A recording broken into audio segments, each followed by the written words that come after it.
Okay, guys, so it's almost 5 p.m.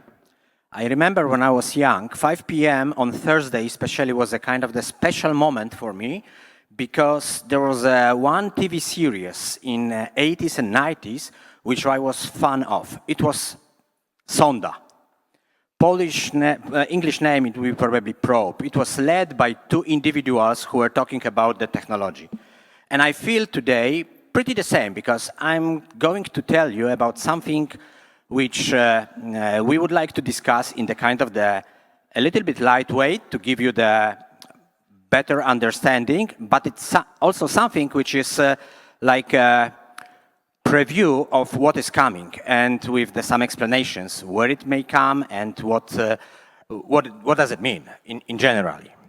So let me start from the couple of the things you were probably heard today a lot. It was about all AI. So AI is transforming IT, AI is transforming businesses, everything is AI, and we are kind of dictated by the progressing AI capabilities and the progressing AI development. Second, AI will lead to the transformation of the market, right? To changing the jobs, need for the reskilling of the people, for many other things related how we behave, what we do, how we do, etc. First, we know also, and I believe that it sounded strong, that generative AI is not going to replace the people, but people who do not use the AI will be replaced by those who use AI. And that's the fact, and everybody should have that on the top of the head. But, as you know, AI is everywhere. From my perspective, AI is boring already. Everyone has it, or if it's not visible, it is under the hood, and it is. So that's the kind of the topic which is already happening, and we are just adopting. So from the technologist perspective and the person who arrived R&D department for one of the, I would say, lead companies in that space, it's really boring. So if not artificial intelligence, then what? And I'm going to tell you a little bit about the statement which is here, that we entered already the quantum era. For you, maybe it sounds like science fiction at the moment, but I will try to do my best to actually persuade that it is the fact. So let me start for those who are not very familiar with the technology. What is the quantum computer? Okay, so let's first start from the fact that it is not the kind of the very new technology. The quantum computing was actually discovered in 1981. So that's only about 50 years from now. But what is important about that the progression which happened. So now, what is the quantum computer? You know the computers which are operating using the bits. It's 0, either 1. And based on those, the processors can actually translate and calculate the values, do the processing, 0 and 1. That's what we know. What's the quantum? Quantum is 1, 0, or at the same state, 0 and 1. I'm not going to go to the details because it's too heavy, and I'm not the quantum physics to explain that well, but that opportunity together with that behavior and the opportunity to use this behavior together with something which is called tangling of the qubits, because qubits are the equivalents of bits in standard computing, could actually give enormous capabilities related to the capacity and to the speed of calculations. Let me just tell you that if we consider mathematical equation and we ask the standard computer to make that equation, computer translates every operation into 0 and 1s and do sequentially the calculation to return the result. And in very brief shortcut, what does quantum computer is, he looks at the entry points, inputs, look at them, and tells the result. That's as simple as that. He predict the result because he knows the result just seeing the data. And it's very important because these capabilities are enormous in the way how difficult calculations could be done. Let me just tell you that in 2 years from now, I promise you, and probably Steve will cover that a little bit later, why it is important. In 2 years from now, the latest, the RSA 256, which is the highest possible encryption methodology used by most of the systems, most of the passwords, most of the access rights, etc., will be useless. Because with the simple brute force algorithm, quantum computer could actually break it pretty easily within a couple of hours. So that's the potential. Now, about the progress, I told you that the latest years are the huge progression of the technology. You can imagine 2010, that's the prototype of 1 qubit.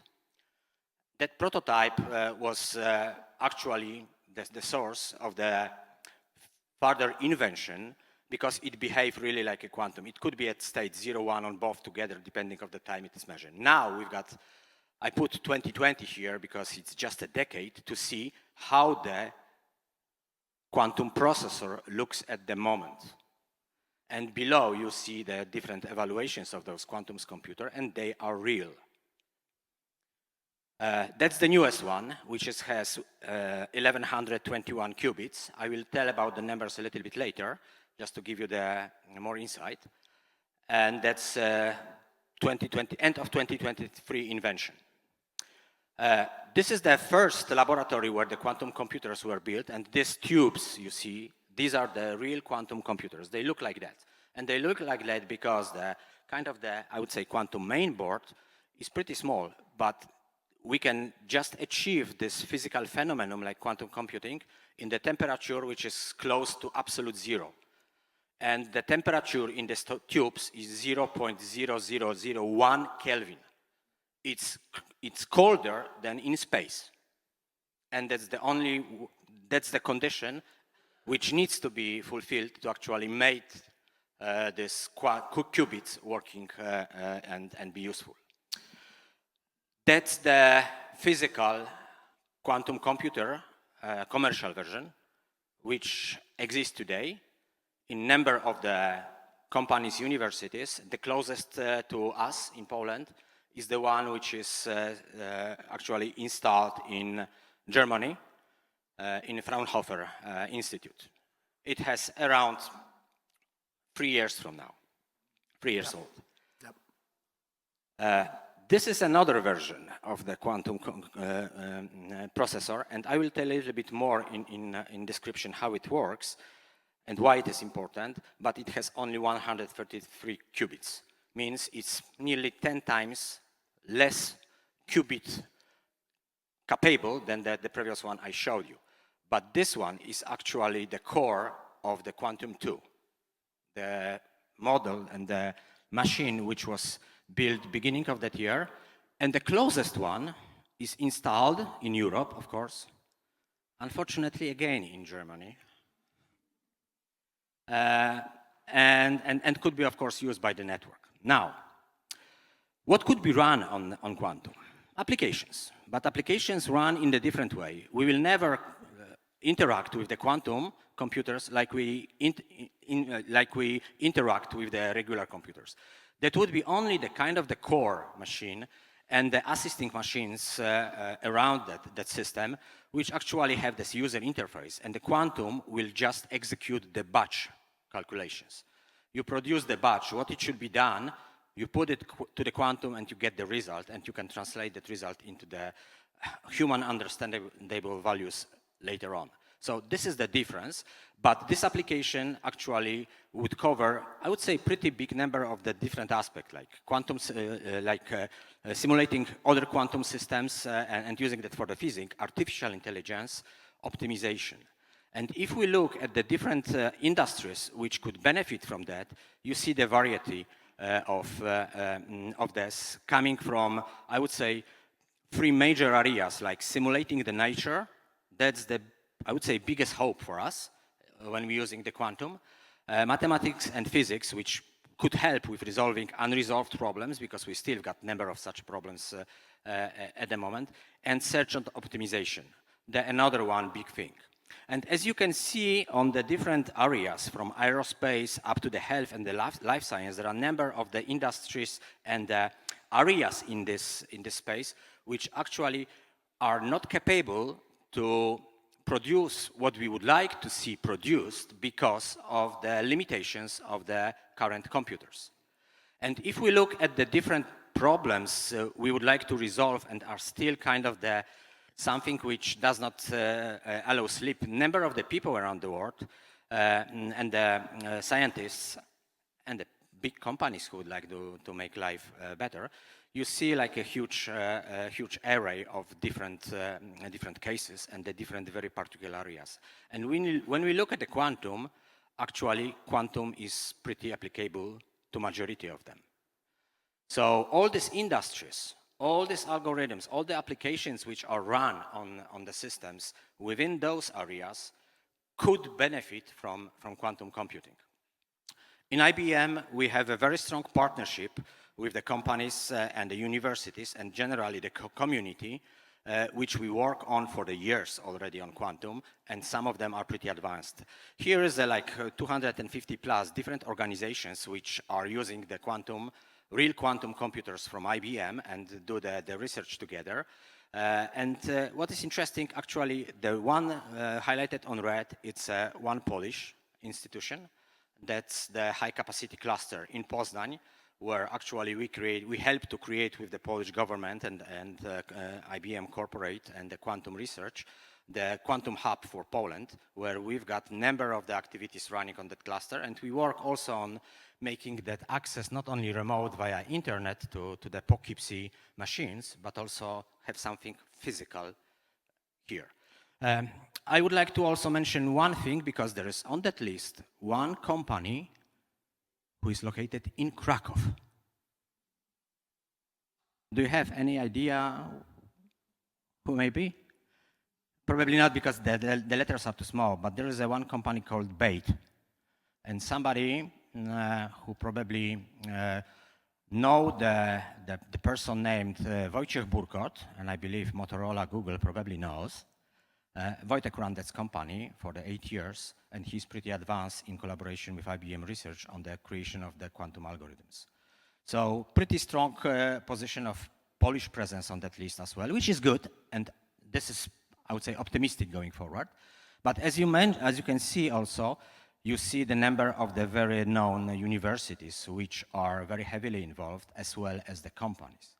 In fact, the success of Germany related to the quantum physical presence was thanks to their government and the big companies like Mercedes, BMW, Bosch, and a couple of others who actually decided that this is their future, and they invested in bringing that physically for exclusivity to use for them. Anyway, we still count on having that in Poland in the near future and be very present. And why? Please wait a while. So now question. When this result could be actually useful for us? Because we talk about quantum, we talk about some algorithms, we see the physical machines, but probably nobody has touched or saw any results related to what quantum has produced. So now, couple of theories.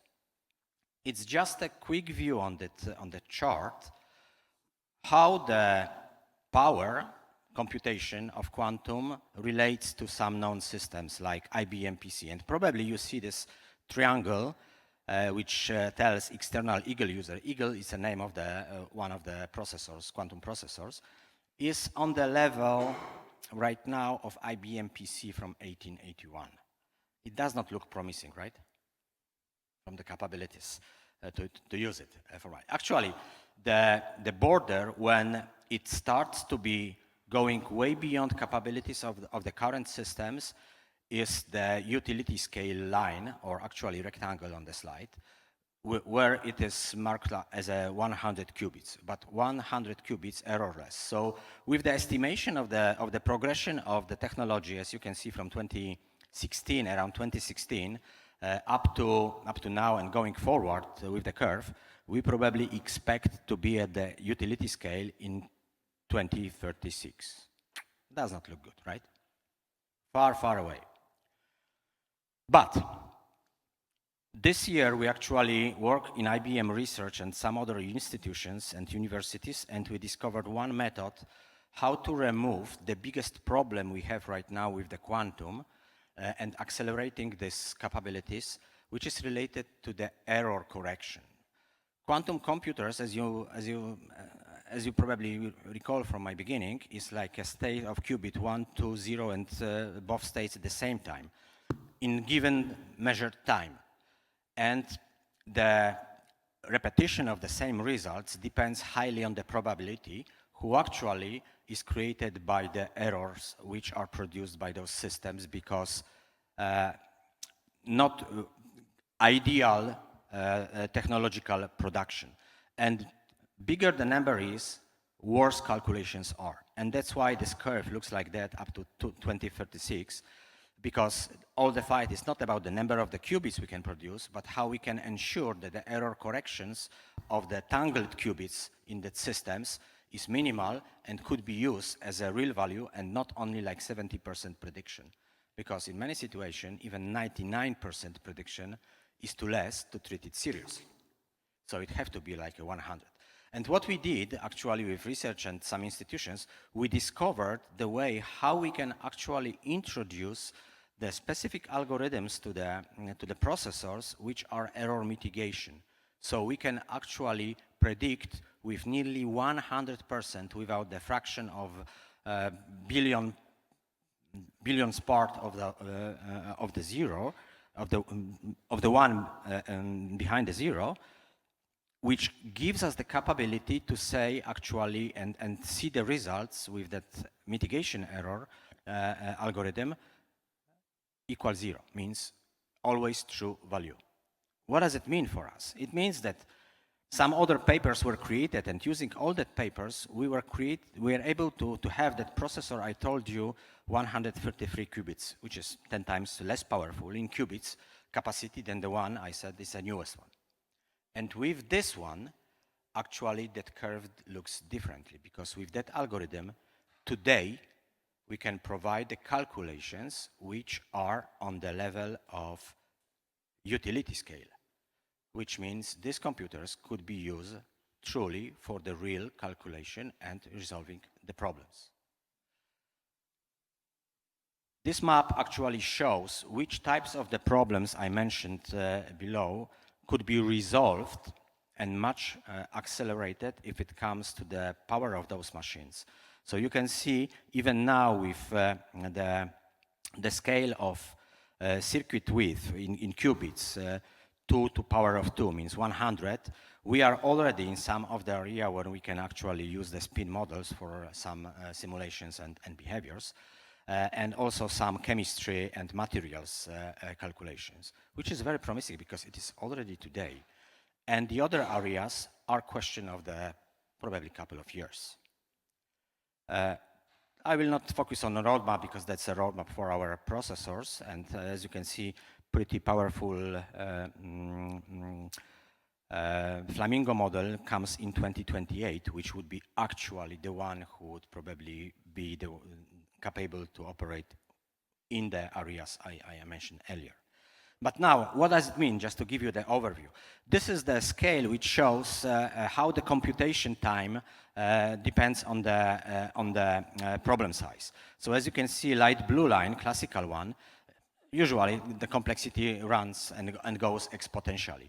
So at the moment, I believe some calculations are so time consuming that they are not possible to use, because we may wait 20 years for the result. Pretty not interesting, right? If it comes to the error correction, the black line, the one with this bigger number of the qubits but with the errors, it's linear, but it's still, I would say, pretty low steep. But with error mitigation, actually that accelerates. And if you remember the previous chart, we are right now here where we've got the capable classical computing equal to the error mitigation computing, which means, again, we are able to solve and use it for resolving real problems. But within the couple of years, 2025, will be way beyond where already classical computers are not usable. 2029, it's actually probably one of the breaking points where we have the error mitigation and the error corrections coming together, which give us another 10 billion times acceleration in the computation. And that would be the year where we will touch every other aspect. And to 2023, that's the date which we predict probably having the capability of the quantum computing.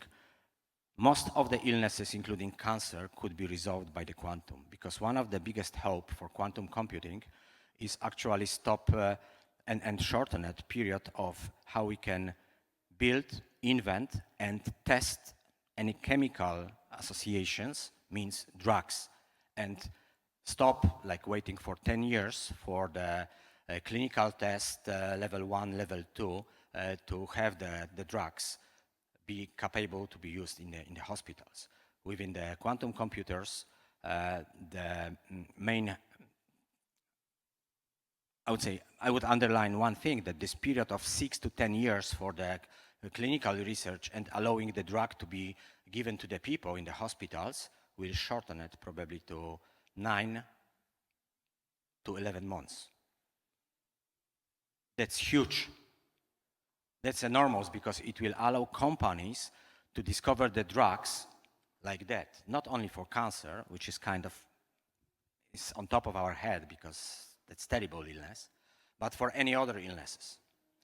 It will open the space for us to construct and discover new materials which are more strong, which allow us to give the next step, build the spaceships which are more powerful, etc., and many other things. So this is what the quantum is actually opening for humanity.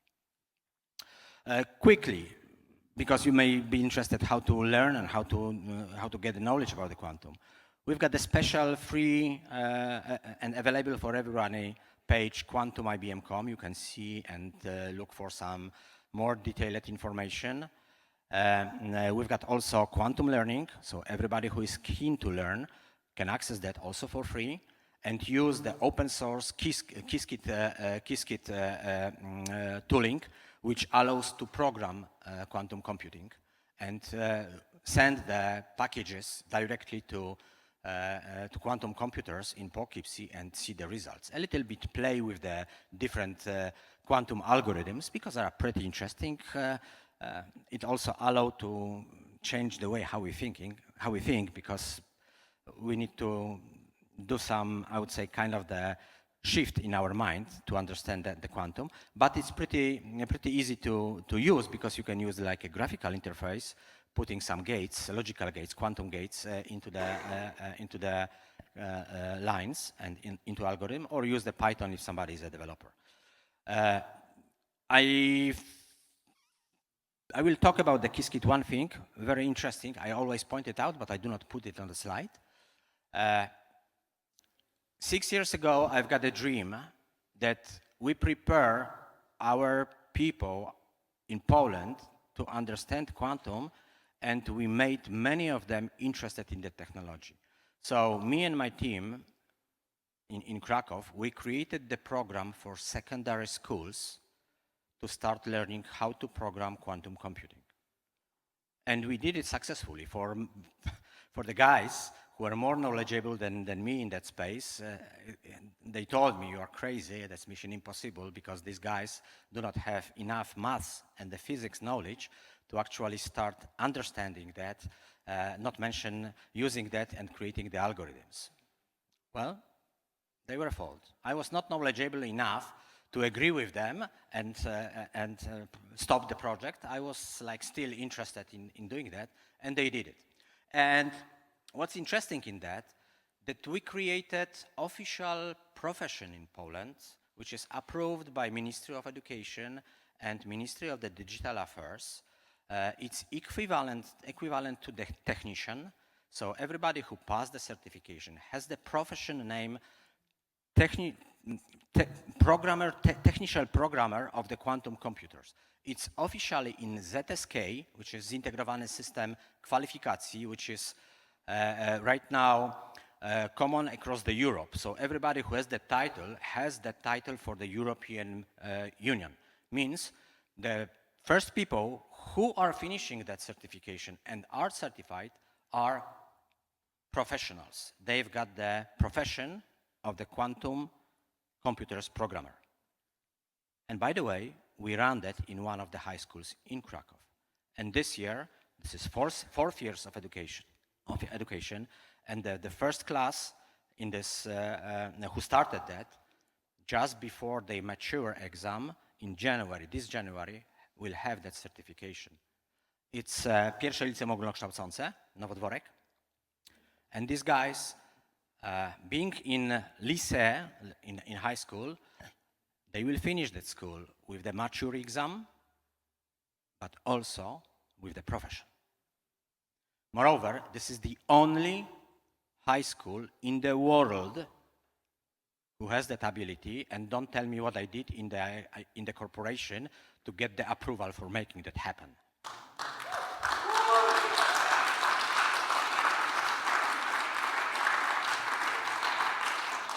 And that's real, and these guys are really knowledgeable. They are very impressed what they can achieve. They are very impressed what the capabilities it opens.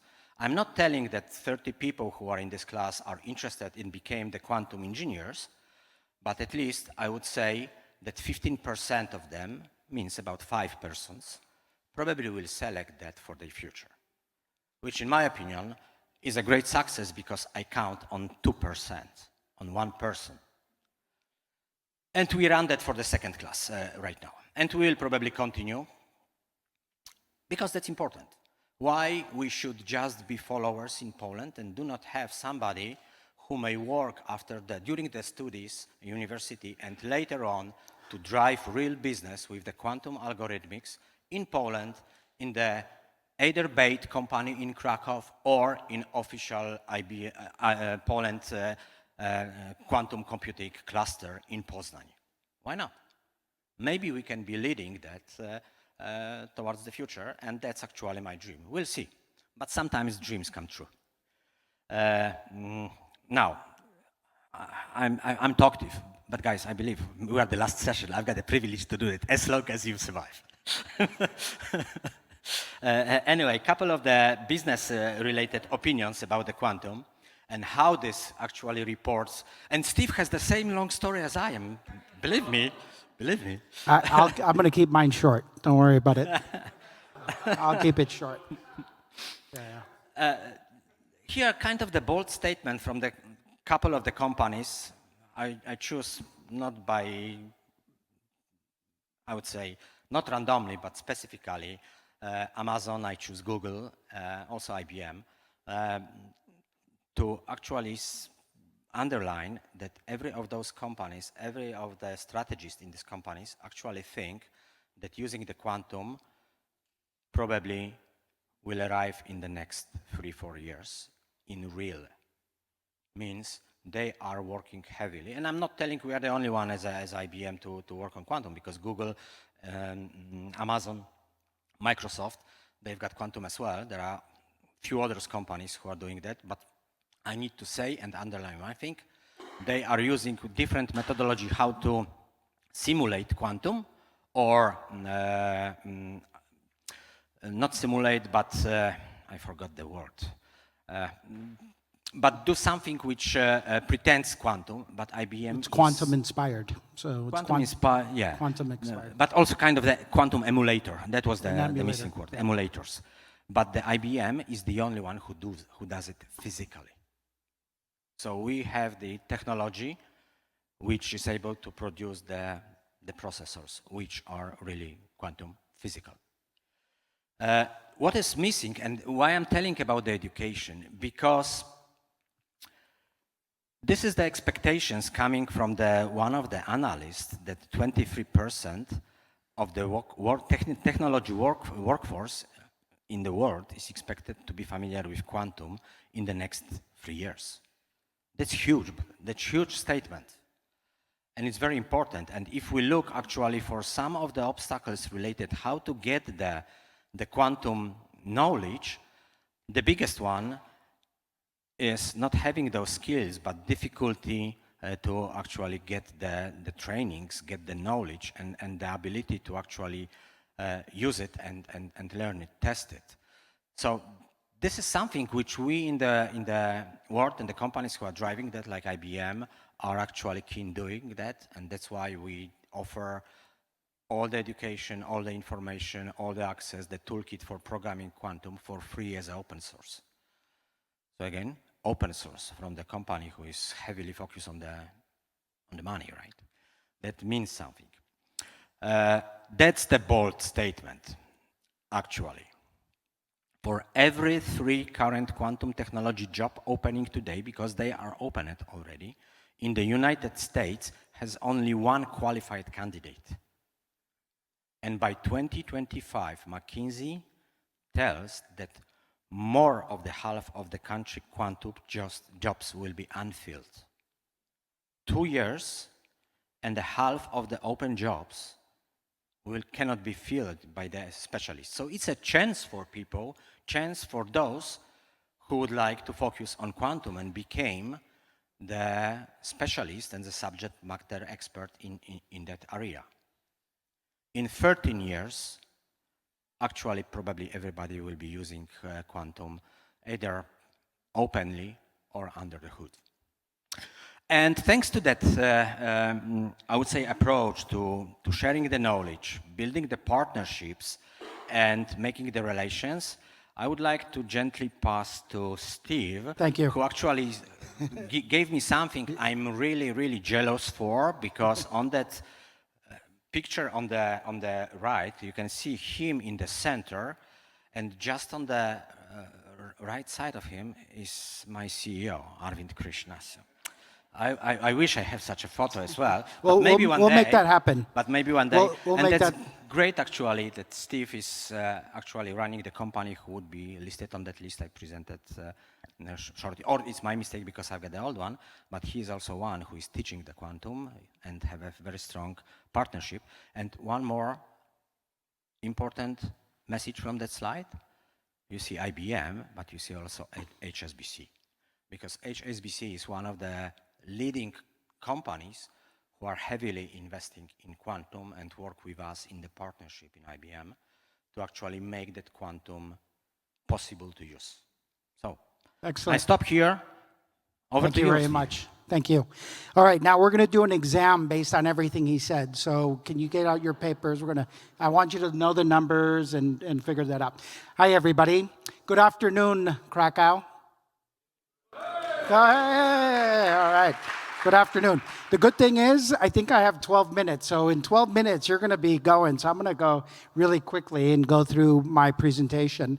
So Steve Suarez, I'm actually a recovering banker. I used to be with HSBC for 20 years.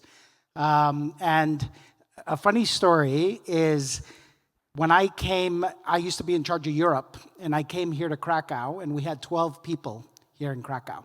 And I had Krakow and Ostrava, so I was responsible for both. And my boss said, you need to close them both down because we're not getting enough work into it. And I remember pushing back very hard, saying, not Krakow, Ostrava, yes. We ended up closing down Ostrava. But from 12 people, you could see the amazing growth. And for me, I think that's very exciting, coming back and seeing how big HSBC and the team here, and I know we have a lot of people here in the audience from HSBC. One thing I did want to come back, and this is why I wanted to have this message, is that I see the talent in this room. I see the talent here in Krakow. You guys are in a special space with so many universities but I think the work that you can look at should be higher level work. That's why the stat from McKinsey, actually, I worked with them to kind of come up with that stat. So for every 3 open positions, there's only 1 qualified candidate, which means there's an opportunity, right, for your talent, people looking for people. But that means that you can start learning this, educating yourself, and start getting into something that is going to be, it is today, very highly paid and very sought after. And these are the leading edge type of technologies. A little bit about myself. I left HSBC about a year and 2 months ago. I'm an advisor to Bain & Company. I also am the advisor to Mitsubishi Corporation globally on emerging technologies, and I used to be the global head of innovation for global functions at HSBC. I was there for 20 years. I also teach, so I teach at Oxford University, so I'm teaching the FinTech program there at Oxford University, and I teach quantum strategy at MIT. I'm really excited. We're launching a new course here in January. So the good news is, when I went to school, and I went to MIT to learn about quantum, as soon as you get into that course, it's all math. And you get into the math. And the reality is, as an executive, as somebody who sits on boards, I don't need to know the math. I don't need to know how the technology works. And I'm telling you, don't be afraid. You don't need to know how the technology works, right? I'm sure a lot of you guys have your iPhone. Nobody can describe how the chips are all set up and working, but you know how to use the iPhone to get things done. Same thing with this technology. This technology, understanding it and seeing how you can apply it, will be big. And I think for Krakow, as you dive in and start educating yourself, I think it's a big opportunity. So I'd love to say I come back in 12 years and all of a sudden this is the quantum headquarters for Europe or even the world. But this is, and I agree with Sławek, this is the time to get involved with quantum. One of my companies, actually, Quera, if you don't know Quera, look them up. We sell quantum computers. We sold one to Japan for $41 million just a couple months ago. And last week, which I'm really excited about, Google made a very big investment into our company. I signed an NDA, so I can't tell you how much, but it was good. It was a good. So what I'm trying to tell you here is that there's a lot of industries and a lot of people putting a lot of money behind quantum computing. Obviously, all the stuff that you see going on in IBM. With my consulting company, I'm a silver partner, and I'm working very closely with IBM on their quantum. But there are different versions of quantum, and I'm actually a little bit agnostic, working in a different version. So it would be good to educate yourselves to understand there's not just one way to get into quantum. What I find really interesting about the IBM one is that their refrigerators, it's probably the most expensive refrigerator in the world, those refrigerators are 3 times colder than space. They actually cool that environment of some of the coldest places in the universe, which is actually amazing. And it's all to keep a little chip at the bottom, if you look at these chandeliers, to keep that chip cool. It's very impressive, the advances. Does anybody know who this man, well, I know you know who this guy is. Does anybody know who this guy is? Somebody in this room has got to know. I know you got, there's a lot of analytic people here. Raise your hand. Does anybody, who wants to take a guess? David Letterman, close, yeah, it could be. Looks, who? Professor, okay. You're halfway there. My answer counts or not? No, your answer, yeah, well, you know who this is, but so go ahead, tell them who this is. So the person on the picture, of course, a part of Steve, is author of one of the basic algorithms used by quantum. Probably those who knows quantum, everybody knows the Shor algorithm. So this is Professor Peter Shor. Actually, and Peter Shor teaches in my course and talks about Shor's algorithm. Just to understand what Shor's algorithm is, it's the algorithm that breaks all encryption that exists in the world today with a strong enough quantum computer. So you heard the progress that IBM's making. The faster they make progress, the faster all your encryption is at risk. And that's one of the things that people need to understand. The US just put out an executive order saying that every company has to be PQC compliant, post-quantum cryptography compliant, by 2032. They're starting to move that up. So now the government is requiring you to actually defend against quantum, and that's the first regulation that's out there. I suspect there's going to be a lot more regulation, and there's going to be a lot, and that means every system, every computer, every device will have to go through that upgrade. So you can imagine the amount of people we'll need, the amount of work that's going to create. If you can get ahead of that and be part of that, that can be a really big advantage to you. So yeah, Peter Shor's algorithm, read about him. Fantastic guy. Actually, you know, you saw that picture on his board. My wife took that picture of us. And my wife said, Peter, the stuff you have in the background, is that something that we can share with people? And he goes, yes, there's probably only about 3 people in the world that understand it, so go ahead and share it. So he was pretty much telling me, you're too stupid. Yes, go ahead and go ahead and so. But he's an amazing guy, and yeah, he's at MIT. Okay, I'm going to do one last exercise. Okay, and then we're going to open it up for questions because I'm really a big believer that the value out of this stage will come from your questions. No questions are silly or stupid. I want you guys to ask whatever you questions in reference to quantum. The harder they are, he'll take them. The easy ones, I'll go ahead and answer. I'll go ahead. Is that all right? I didn't tell you. I didn't tell you. Is that good? All right. The math ones. He's going to do the algorithms. I'll do the simple yes or no questions. All right. Right now, I'd like everybody to take out their phones. Everybody, take your phone out. And I'd like you to unlock your phone. You ready? For 2 minutes, I want you to pass your phone to the person next to you, and you can look through their pictures, you can look through their stuff. What? What's going on? Why? What? Why? What's going on? Why aren't you guys passing your phones? Oh, no, I got somebody passing there. Okay, go ahead, 2 minutes, look through their time. All right. Do me a favor, Andy, can you walk around? Can somebody tell me how they felt for a microsecond? How did that make you feel? Anybody?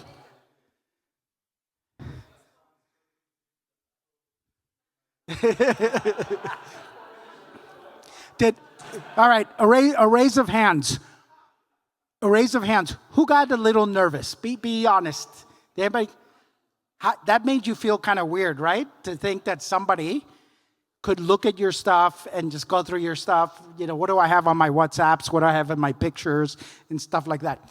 The reason I want you to remember that feeling is because quantum computing, strong enough, will break all the encryption that you have on that phone, on your PCs and everything.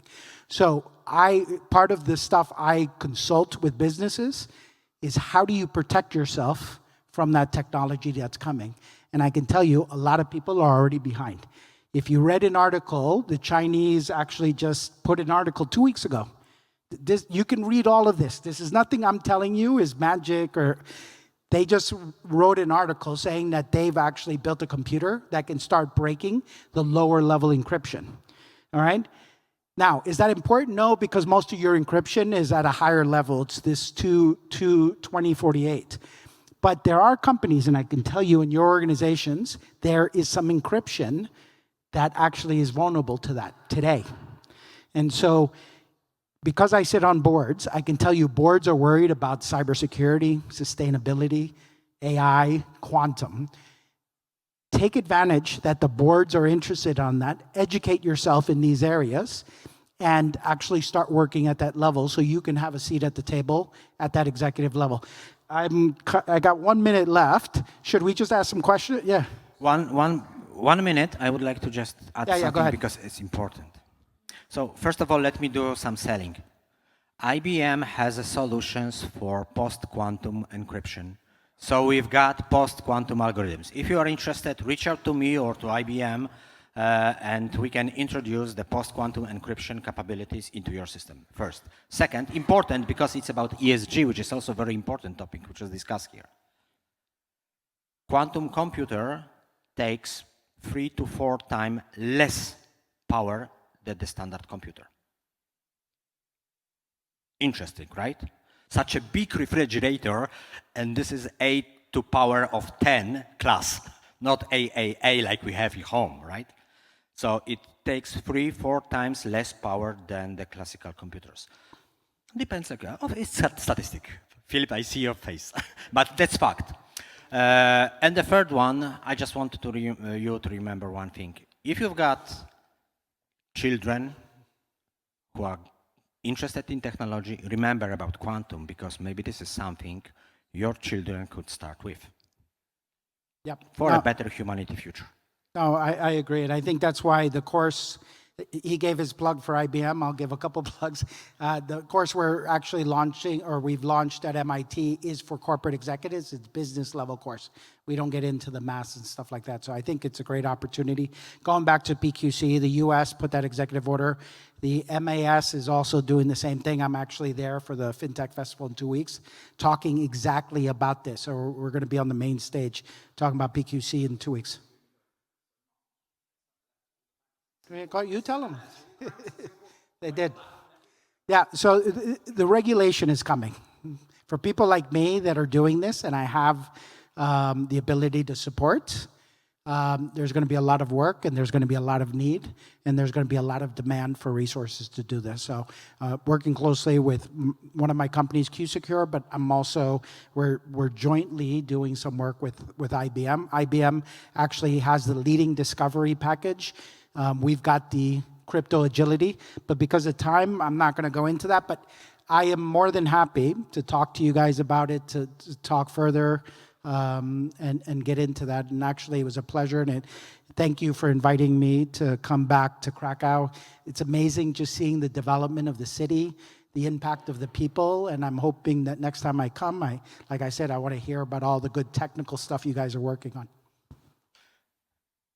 Do you want to hear one use case about how the quantum improve the current business? Very short one. Banking. We have the partnership with one of the banks where we use the quantum to actually look at the patterns in the fraud detection. And using current quantum, we are able to reduce, to actually increase the patterns related to the fraud detection by 1%. But 1% in the 100 billions of transfer of dollars means $1 billion saving. That's actually the scale with the current existing today's capabilities. What would be later, that's unknown. And I'm telling them about this fraud detection because actually quantum discovered frauds and the patterns which would not be possible to be discovered using the classical methods. These frauds were detected in completely different space. So that's kind of the real example which works today. And I know the team that developed that, which you can just look at the background and see what bank I used to work at. So yes. Okay, good. Questions or are we done? Talk about scale, just quickly, yeah? Because when you're talking about fraud in banks, I think the use case you're talking about, the French and the German central banks agreed this year to send euros between each other. Now that is an area that the quantum computers will want to break because there's a lot of money. Yeah. It won't hit your accounts. Yeah. But I think it's just important to talk about scale, sorry. The $1 billion is one country, one company, one country. So this is a POC done to prove that it can work. Once you apply that, just think about the entire economy. So there's plenty of opportunity there just from a fraud perspective. But you're not going to spend $40 million on a computer to break someone's phone, are you? No, but I mean, those are low target. Not yet. No. I mean, but as the computers get cheaper, guess what? And nobody's going to go after your phone. They're going to go after your transactions, all your data and stuff like that. Let's ask some questions, see if there's any questions. If not, we'll let everybody go for drinks. Sorry, it's Kasia from AbbVie. I was wondering because Sławek, you were showing us, and it seems like the quantum computers are something now that how 40, 50 years ago it used to be about normal computers. Like there is only a couple in the world, only some people have access to it. Do you think that in the near future it will happen like it happened with normal computers, that almost everyone would have it at our home? Is there even a need for something No, like this? no. This is a completely different paradigm of using that. That would be the number of the computers around the world, because they are not cheap. Let's be frank, they are not cheap. And you can just plug in the keyboard or mouse to that. As I said, it actually uses the batch which absorbs as the input and produce the result. So they will be like they will be used like you use right now in automation the jobs. You create the jobs which actually made the factoring, right? Or scanning something. You put the job and you get the results. But one clarification, there are several computers, probably around 100 available today, but everyone has access to that computers for free via internet. When you use the IBM framework, you connect and you produce the algorithm in Qiskit. It connects physically to the machine in states. Of course, probably if there are a number of the users, you need to wait in the queue for processing your algorithm, but you process your algorithm and you've got access to the physical machine in states. Very, very little companies will buy their own. Countries do, so we sold it to Japan. Actually, I'm doing a ribbon cutting tomorrow in Oxford, so the UK has one. We're building the one out there. But you're going to do it just like cloud-based. So instead of sending your AWS thing to whatever, you're just going to say, go to this. And it's only going to be for specific. He talked about simulation optimization and QML or quantum machine learning. It's going to be small little use cases. So your classical computers are going to be working with quantum computers. You let the quantum do what they do best and the classical do what they do best. The majority of the work you'll still be doing is on classical computers, but it'll all be cloud-based. And you can do that with the IBM. And by the way, if it comes to the number of the activities and the interactions with the quantum computers, we counted that last year, 2023, it was about 1,500,000 algorithms created by people using the quantum computers. So 1,500,000 different algorithms and the different code sent to those machines. To create algorithms in quantum are very different than creating your classical algorithm. It's a new way of developing. So that's why it's important to start learning. So again, how do a question? So it's Amazon, IBM, Google producing these machines. What about China and India? How are their positions? That's a good question. China shows and publish only what they want to show. So we know they've got artificial intelligence, pretty clever, because we hear that on the kind of the social aspect, how the society in China is actually measured, steered, or whatever else via artificial intelligence. What they are real capabilities in artificial intelligence, we have no idea. Quantum is a deep secret. Yeah, we have absolutely no idea. The countries are not going to share. So there is an east-west thing. I'm not allowed to teach or even sell any of our computers to specific countries, and they're not allowed. So Alibaba is doing one, and they have one. And so there's, but like you said, we're not allowed to see it. And I'm not allowed because of export controls. We got them both here in Europe and in the US. I cannot sell a quantum computer to certain countries. But they've got their own, and we do not know what they have.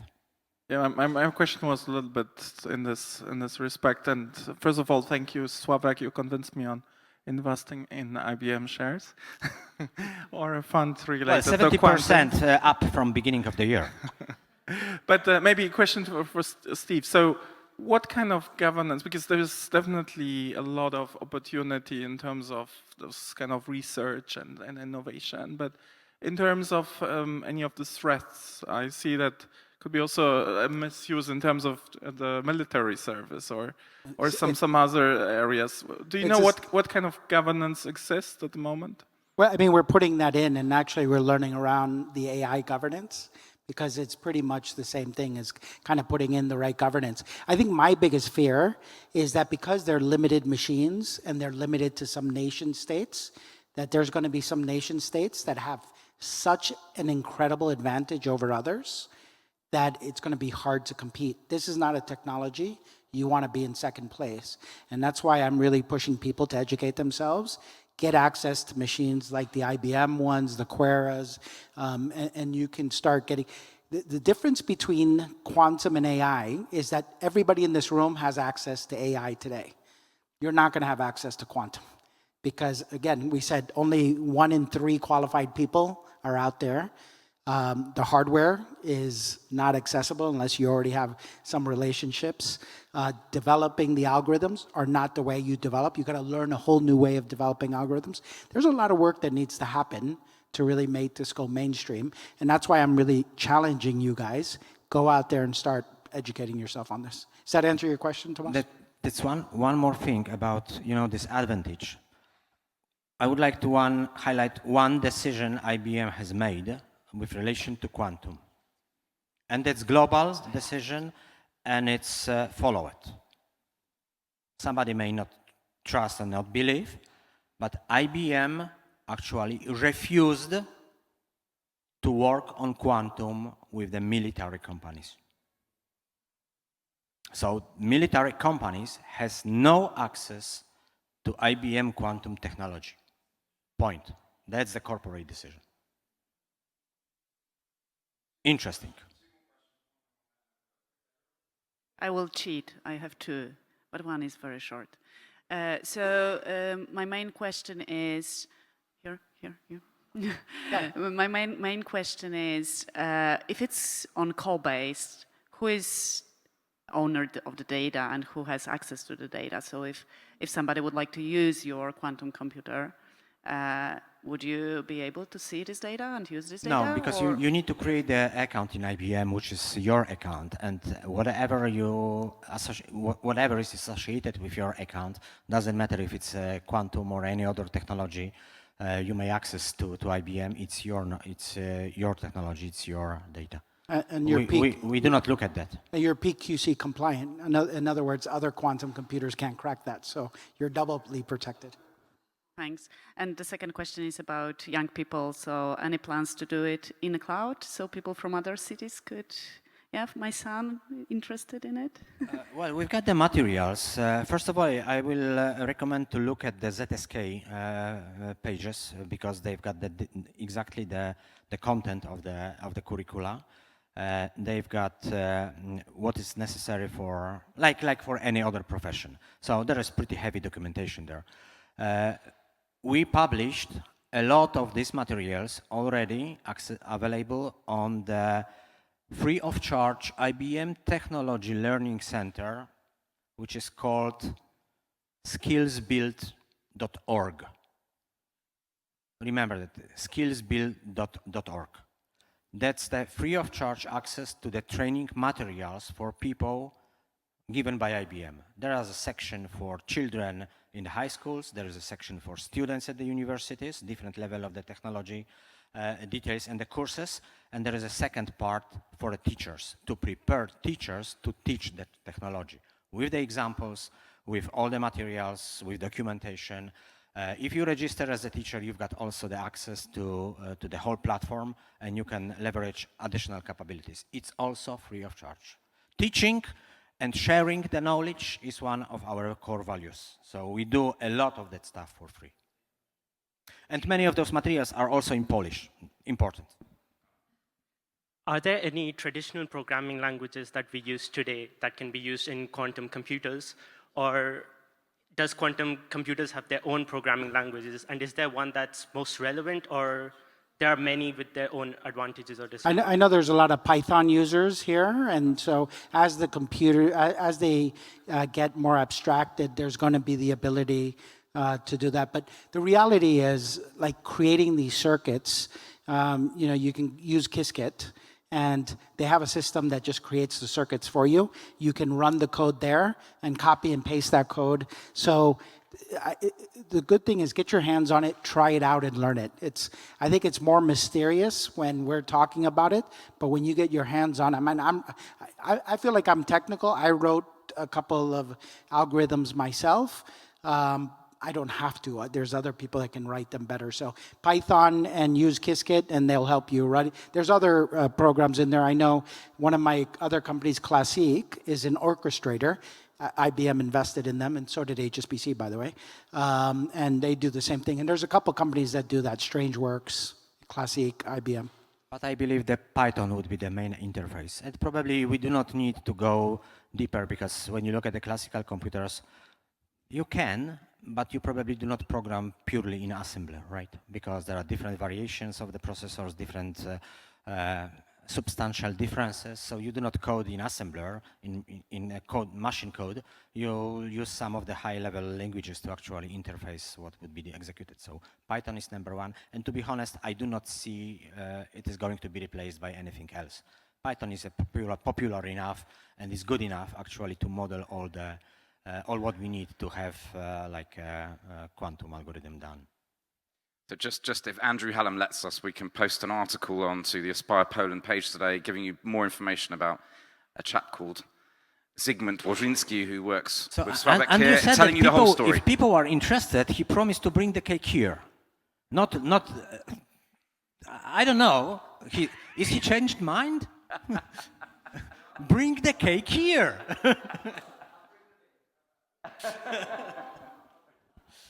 Let's have a huge round of applause for the gentleman on the stage. Thank you so much.